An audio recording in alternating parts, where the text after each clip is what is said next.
Problem F14-3.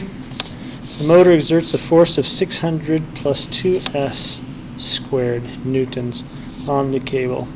Determine the speed of the 100 kilogram crate when it rises 15 meters. The crate is initially at rest on the ground. So we'll start out with T1 plus V1 plus U equals T2 plus V2.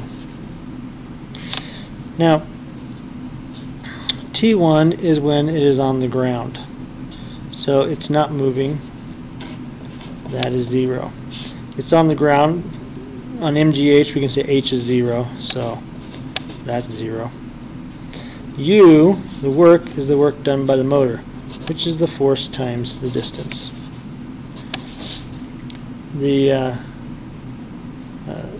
kinetic energy after 15 seconds is 1/2 mv squared. And then finally mgh. Now the force is here.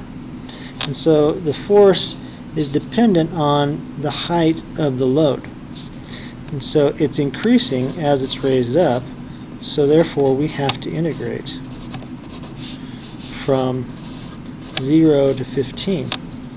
Now if we look up here, the two links of this cable are getting shorter as it raises, which means the motor is pulling it in at twice the rate at which it raises.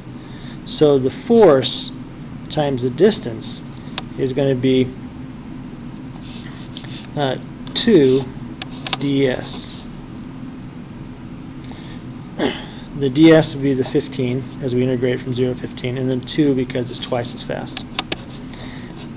Equals 1/2 the mass 100, velocity the unknown, plus 100, 9.81 times the height 15.